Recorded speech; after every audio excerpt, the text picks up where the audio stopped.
friends, welcome to my channel, and today I'm letting you in on my process. What I'm doing right now is that I want to do an art session using inks, primarily Sumi inks. So I'm trying to test out the properties with Sumi inks today with dip pen. As you can see, I'm putting down a barrier on my desk. This is basically what we call in my country shop paper.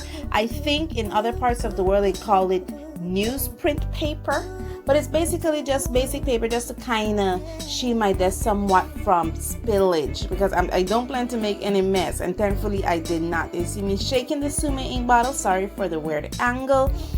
And just basically, as you can see, yeah, it still has on a little thing. I don't use this ink. I've had it for almost a year and I don't use it. I'm putting a little bit of the Sumi ink now into a little cap there, because I don't want to continuously dip back into the bottle. Drinking some water. Yes, it is extremely hot right now, and I'm basically trying to select the nib and the type of pen I want. As you can see, I have two dip holders there. One is Bio, and that was the one I ultimately went with, the Bio pen, the Bio, I can't say that word good, the Bio pen, and I'm using their student nib, and I'm basically just testing it out, showing you it there, and just dipping it in that little cap, which is very convenient for me. It fits perfectly in my case there, and I'm just trying to see how it works. Now that cap, that nib, sorry, that I'm using is a 0.1 to a 0.05 nib, so it's very thin lines I'm making there. And I learned quickly that I cannot use dip pen with Sumi ink. What I actually have to use is a very thin brush, and the brush I'm using right there is a 2-0 brush. As you can see, I'm working on my strokes, and I have to also be careful with water control because the brush doesn't stay wet for very long with the Sumi ink.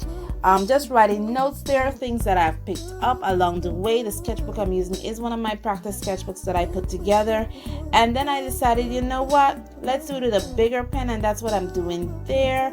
I'm using a bigger nib. I think this is a 2mm nib from the same Bangio line, and yeah, it works, but what it did, it dumped a lot of ink onto the paper, so that's not what I want. So I said, you know what, I want to use dip pen. So I just pull out another ink, and the ink that I'm using right now is actually the Bombay Indian ink, which I've had very good success with using it with the glass dip pen. So I know it's gonna work. Again, putting it in another little cap there because I don't want to continuously go back into bottle and dip from bottle directly. And I'm just using this now with my dip pen. Yeah, just making little notes. Like I said, the lines are very fine there, and I'm just writing with it.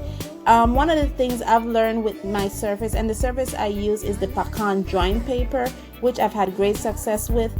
But one of the things I've learned is that, especially with that very fine nib, which is a 0.1 to a 0.05 nib, it makes it feels like scratchy on the paper. So you basically feel like you're basically scratching the paper. So you really, one of the things I'm picking up is I really have to work on my pressure control. And that's what I start doing here. I'm doing little notes, and notes is not because I'm writing. I'm trying to work on pressure control, and then I do little boxes, as you can see here, with little lines, just doing little hatchings in those lines, in those boxes, trying to work on pressure control. I found that's one of the best things for me to do when I want to work with pressure control. Just do little hatch lines. I have pages full of hash lines in some sketchbooks, believe it or not, just trying to work with pressure control. And that's what I'm doing here, so that I could diminish the amount of pressure I put on my hand and to put in that dip pen. You see, now I'm here trying to see how I could move with the dip pen. One of the best ways I found to do that is to shade a sphere. And that's what I'm doing there. I just draw a little sphere and I'm trying to shade it in to see how I can move with the pen. And then I decided to do a little artwork, because this is a drawing session that we're doing here. It's not a drawing session, but it is, I'm trying to learn art. So what I'm doing there is drawing that Dr. P.H. Martin Bombay Indian ink bottle. I don't know if it's a success, but I just did a little doodle to see what it was like.